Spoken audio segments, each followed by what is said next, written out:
औज़ुबिल्लाहिमिनश्शैतानिर्रजीम बिस्मिल्लाहिर्रहमानिर्रहीम। क्लास आज हम स्टार्ट करेंगे एक्सरसाइज 1.2। क्वेश्चन नंबर 1 है हमारे पास, from the following matrices identify unit matrices, row matrices, column matrices and null matrices. तो चार किस्म के हमने मैट्रिक्स इसमें फाइंड करने हैं।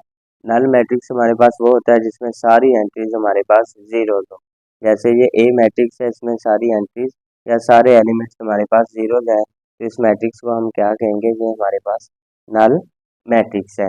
नेक्स्ट है हमारे पास P इक्वल 2 3 4। अब अगर हमारे पास किसी किसी मैट्रिक्स में एक रो हो तो हम उसको रो मैट्रिक्स कह देते हैं। अब ये हॉरिजॉन्टल लाइन है हमारे पास इस तरह, और अगर वर्टिकल लाइन देखें 1 2 और 3, तो इसका मतलब इसके अंदर हमारे पास 3 कॉलम्स हैं और एक रो है या एक कतार है। तो अगर हमारे पास किसी मैट्रिक्स में एक कतार हो तो ऐसे मैट्रिक्स को हम रो मैट्रिक्स या उर्दू में कतारी कॉलम कहते हैं। नेक्स्ट है हमारे पास 4 0 6। अब देखें इसके अंदर हमारे पास अगर वर्टिकल लाइन चेक करें तो वो एक ही है। इसका मतलब क्या है, इसके अंदर हमारे पास एक कॉलम है, तो इसको हम कॉलम मैट्रिक्स कहेंगे और उर्दू में इसको हम कालमी कॉलम कहेंगे। तो ये हमारे पास आ जाएगा कॉलम मैट्रिक्स। नेक्स्ट है 1 0 0 1। अब अगर तो स्टूडेंट्स आपके पास डायगोनल में इस तरह 1 1 आए तो ऐसे मैट्रिक्स को आपने यूनिट मैट्रिक्स कह देना है या उर्दू में इसको वाहदानी कॉलम कहेंगे। नेक्स्ट है E इक्वल 0। तो ये 0 है हमारे पास, इसको हम नल मैट्रिक्स कहेंगे। नेक्स्ट है हमारे पास F इक्वल 5 6 7। अब इसमें भी हमारे पास एक ही कॉलम आ रहा है, तो इस मैट्रिक्स को हम क्या कहेंगे, कॉलम मैट्रिक्स। क्वेश्चन नंबर 2 है हमारे पास, from the following matrices identify square matrices, rectangular matrices, row matrices, column matrices, identity matrices and null matrices. तो इसमें हमारे पास दो न्यू मैट्रिसेस इन्वॉल्व हुए हैं, एक तो स्क्वायर मैट्रिक्स और दूसरा रेक्टेंगुलर मैट्रिक्स। तो स्क्वायर मैट्रिक्स हमारे पास वो होता है जिसमें हमारे पास रोज और कॉलम्स इक्वल हों, और रेक्टेंगुलर हमारे पास मैट्रिक्स वो होता है जिसमें हमारे पास रोज और कॉलम्स की तादाद बराबर ना हो। अब जैसे हमारे पास पहला मैट्रिक्स है, इसमें अब हमारे पास 2 रोज हैं और 3 इसमें कॉलम्स हैं। इसका मतलब क्या है कि रोज और कॉलम की तादाद हमारे पास बराबर नहीं है, तो ये हमारे पास रेक्टेंगुलर मैट्रिक्स होगा या उर्दू में इसको हम मुस्ततिली कॉलम कहते हैं, रेक्टेंगुलर मैट्रिक्स। नेक्स्ट है हमारे पास 3 0 1। अब देखें इसके अंदर हमारे पास एक ही कॉलम है, तो इसको हम कह देंगे ये हमारे पास कॉलम मैट्रिक्स है और उर्दू में इसको हम कालमी कॉलम कहेंगे। नेक्स्ट है 6 -4 3 -2। अब देखें इसमें हमारे पास 2 रोज हैं और 2 ही कॉलम्स हैं। इस तरह हॉरिजॉन्टल रो होती है और इस तरह वर्टिकल कॉलम होता है।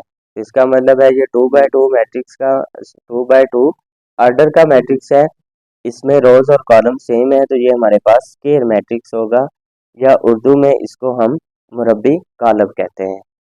नेक्स्ट है हमारे पास 1 0 0 1।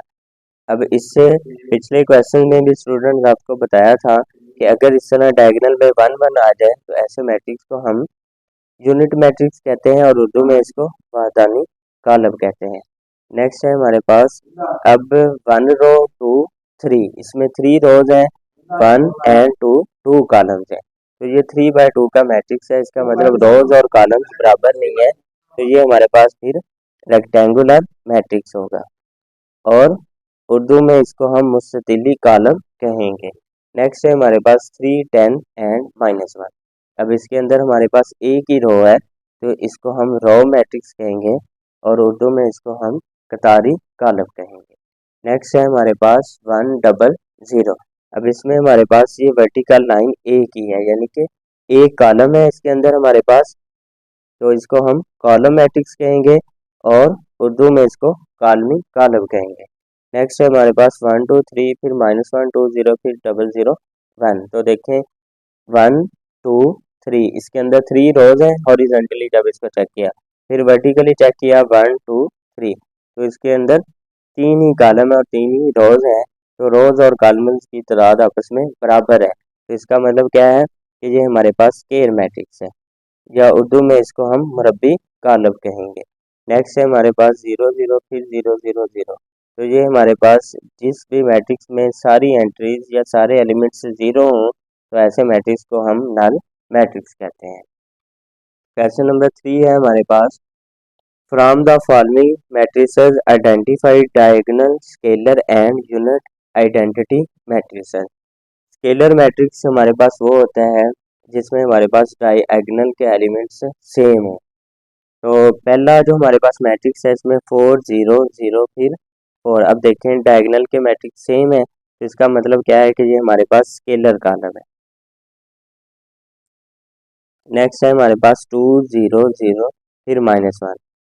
अब जो हमारे पास डायगोनल मैट्रिक्स होता है उसमें जो आपके पास डायगोनल एलिमेंट है वो एटलीस्ट वन नॉन जीरो होना चाहिए, यानी कि अगर इधर 2 आता है इधर 0 भी आ जाए तो भी खैर है। अब जो है ये हमारे पास डायगोनल मैट्रिक्स होगा, या उर्दू में इसको हम वितरी कॉलम कहते हैं।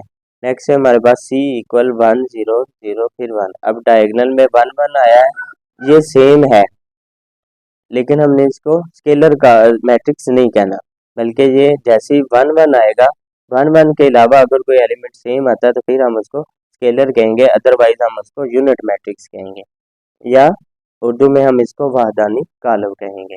नेक्स्ट है हमारे पास 3 0 0 फिर 0। अब ये देखें डायगोनल एलिमेंट जो है वो नॉन जीरो एलिमेंट है, इसका क्या मतलब है, ये हमारे पास डायगोनल मैट्रिक्स है। नेक्स्ट 5 -3 आंसर आता है 2, इसको हम इधर सॉल्व करके लिख लेते हैं। ये हमारे पास इक्वल है 5 -3 आंसर 2 फिर 0 फिर 0 फिर उसके बाद 1 + 1 आंसर 2। अब ये देखें जो हमारे पास डायगोनल के एलिमेंट्स हैं वो दोनों सेम है, 2 2 आ रहा है, तो इसका मतलब क्या है कि ये हमारे पास स्केलर मैट्रिक्स है, SCALE है, scalar matrix. Exercise 1.2 question number 4 है हमारे पास, find negative of matrices A B C D and E when. तो हमने A B C D और E ये 5 मैट्रिक्स हमें दिए गए हैं, हमने इनका नेगेटिव मैट्रिक्स फाइंड करना है। A है हमारे पास इक्वल 1 0 -1, नेगेटिव A इक्वल होगा हमारे पास, हमने ये जो जितने भी अंदर एलिमेंट्स हैं हमने उनको माइनस से मल्टीप्लाई करवा देना है, तो माइनस से मल्टीप्लाई किया तो ये -1 हो गया, प्लस का था, फिर 0, ये -1 था तो प्लस का 1 हो गया, minus multiply by minus answer plus आ गया। फिर हमारे पास बी मैट्रिक्स है 3 -1 2 1, नेगेटिव बी इक्वल, एक दफ़ा क्लास इसको आपने पहले इस तरह लिख लेना है, नेगेटिव बी लिखने के बाद यहाँ पे नेगेटिव लिख के फिर उसके बाद यहाँ पे नेगेटिव 3 1, ये -2 फिर उसके बाद -1। अब आपने क्या करना है, ये जो नेगेटिव है इसको एक दफ़ा आपने क्या करना है, नेगेटिव बी लिख के फिर इक्वल जो बी की वैल्यू है उसके बाद नेगेटिव लिख के बाकी अंदर जो एलिमेंट्स हैं वो आपने वैसे ही लिख देने हैं। ये लिखने के बाद फिर आपने माइनस से इसको मल्टीप्लाई करवा देना है। अब नेगेटिव बी लिखा, सॉरी ये प्लस का था 3, फिर उसके बाद ये माइनस का 1 था, फिर प्लस का 2 था, फिर उसके बाद ये प्लस का 1 था। जब नेगेटिव से मल्टीप्लाई किया तो माइनस प्लस -3, फिर माइनस माइनस प्लस 1 आ गया, फिर उसके बाद माइनस प्लस -2 आ गया, फिर माइनस प्लस माइनस 1 आ गया। यानी कि ये जो बी की वैल्यू है इसको आपने नेगेटिव से मल्टीप्लाई करवाना है। नेक्स्ट है हमारे पास सी मैट्रिक्स 2 6 3 2। तो नेगेटिव सी हमारे पास इक्वल आएगा -2, नेगेटिव सी हमारे पास क्या आ जाएगा, अब हमने ये जो सी की वैल्यूज़ है इनको माइनस से मल्टीप्लाई करवा देना है। तो माइनस से मल्टीप्लाई करवाने का मतलब ये है जो माइनस में होगा उसको जमा कर देंगे, जो जमा में होगा उसको माइनस कर देंगे। अब इसमें सारे एलिमेंट्स जमा के हैं तो सारों के साथ हम माइनस लिख के और इसको सॉल्व कर देंगे। या दूसरा मेथड ये है, पहले इसके साथ प्लस है तो minus multiply by plus answer आ जाएगा माइनस, ये -2 आ जाएगा, फिर माइनस प्लस माइनस -6, इसी तरह माइनस प्लस -3, इसी तरह माइनस प्लस माइनस -2 आ जाएगा। फिर है हमारे पास डी मैट्रिक्स -3 2 -4 एंड 5। तो माइनस डी हमारे पास इक्वल आ जाएगा, जिसके साथ माइनस है उसको हमने प्लस कर देना है, तो या फिर माइनस को माइनस से मल्टीप्लाई किया तो भी आंसर प्लस आ गया। ठीक है, फिर ये प्लस का है, इसके साथ माइनस लगा देंगे, ये माइनस है, इसके साथ प्लस लगा देंगे, ये प्लस है, इसके साथ माइनस लगा देंगे। माइनस से मल्टीप्लाई करने का मतलब ये है जो माइनस होगा वो प्लस हो जाएगा, जो प्लस में है वो माइनस के साथ आ जाएगा। नेक्स्ट है हमारे पास ई इक्वल 1 - 5 2 3, फिर माइनस ई इक्वल हो जाएगा हमारे पास। अब क्लास इसमें आपने एक स्टेप और एक्स्ट्रा कर लेना है। पहले आपने माइनस ई लिख के इधर भी माइनस डाल के आप जो ई के एलिमेंट्स हैं उनको आपने राइट कर लेना है वैसे ही। ये -5 आ जाएगा, फिर उसके बाद 2, फिर उसके बाद 3। अब ये जो माइनस है इसको आपने अंदर जितने भी सारे एलिमेंट्स हैं उनके साथ मल्टीप्लाई करवा देना है। तो पहले माइनस प्लस माइनस आ गया 1, या फिर दूसरा तरीका ये है जिनके साथ प्लस है उनके साथ माइनस लगा दो, जिनके साथ माइनस है उसके साथ प्लस लगा दो। अब ये 3 प्लस के हैं तो इन तीनों के साथ माइनस लग जाएगा, ये माइनस का है तो इसके साथ प्लस लगा देंगे। नेक्स्ट है हमारे पास क्वेश्चन नंबर 5, फाइंड ट्रांसपोज। तो ए मैट्रिक्स है हमारे पास 0 1 - 2, ए का ट्रांसपोज हमारे पास इक्वल आ जाएगा। अब ये कॉलम मैट्रिक्स है, इसको हमने रो मैट्रिक्स में चेंज कर देना है। ठीक है, तो हमारे पास आ जाएगा 0 1 - 2। नेक्स्ट है हमारे पास बी 5 1 - 6। अब ये रो है तो इसको हमने कॉलम में चेंज कर देना है। तो कॉलम में चेंज किया तो हमारे पास 5 1 - 6 आ जाएगा। अब ये क्लास आपके एमसीक्यूज के क्वेश्चन है इसलिए इसको एक स्टेप में सॉल्व किया। अदरवाइज अगर ये आपको शॉर्ट क्वेश्चन आता है तो पहले आप इसको बी का ट्रांसपोज लिख के यहाँ पे 5 1 - 6 लिख के एक दफ़ा यहाँ पे भी ऊपर टी लिख दें, जिसका मतलब ट्रांसपोज है। तो बाद में फिर उससे नेक्स्ट स्टेप में इसको आप इस तरह कॉलम में चेंज कर दें। नेक्स्ट है हमारे पास सी मैट्रिक्स 1 2 2 - 1 3 एंड 0। इसका हमने ट्रांसपोज लिया।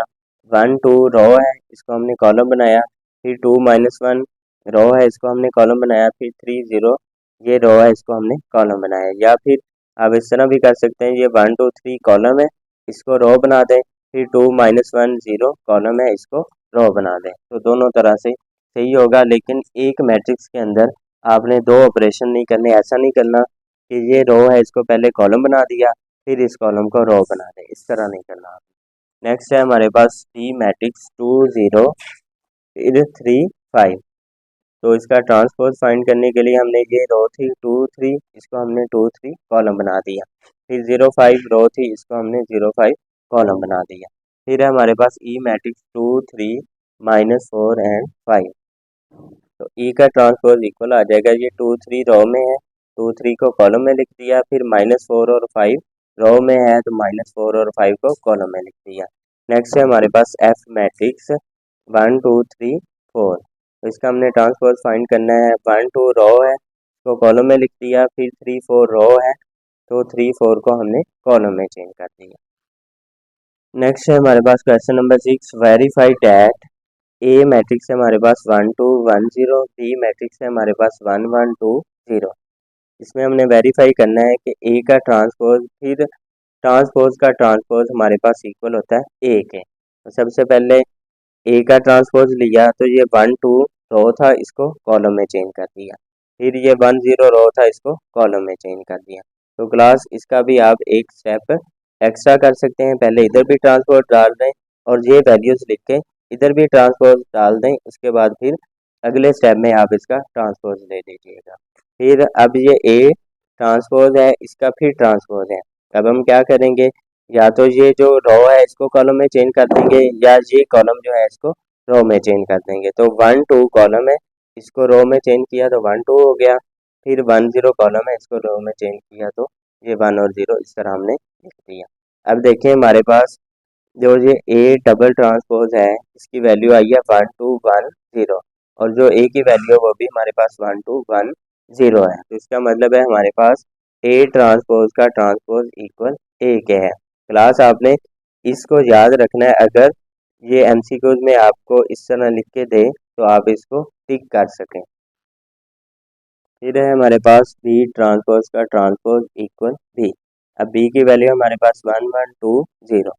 बी का ट्रांसपोज हमने एक दफ़ा वैसे लिखा, इस मैट्रिक्स को ऊपर ट्रांसपोज डाल दिया। अब इसका ट्रांसपोज लिया, ये 1 1 रो था इसको कॉलम में चेंज कर दिया, फिर 2 0 रो में है इसको कॉलम में चेंज कर दिया। अब ये जो हमारे पास बी ट्रांसपोज है इसका हमने फिर यहाँ पे ट्रांसपोज लेना है, तो इसका ट्रांसपोज लिया 1 2 1 0 लिखा, फिर ऊपर ट्रांसपोज लिख दिया या टी लिख दिया। अब इसका ट्रांसपोज हमारे पास किस चीज़ के इक्वल आएगा, ये 1 1 कॉलम है इसको रो में चेंज किया, फिर 2 0 कॉलम है इसको रो में चेंज कर दिया। अब यहाँ पे हमने लिख देना है hence prove that B transpose का ट्रांसपोज इक्वल होता है हमारे पास बी के। अब देखें ये जो वैल्यू आई है हमारे पास 1 1 2 0, ये देखें ये भी वैल्यू 1 1 2 0 है, तो इसका मतलब क्या है हमारे पास जो बी ट्रांसपोज का ट्रांसपोज है वो इक्वल बी के है।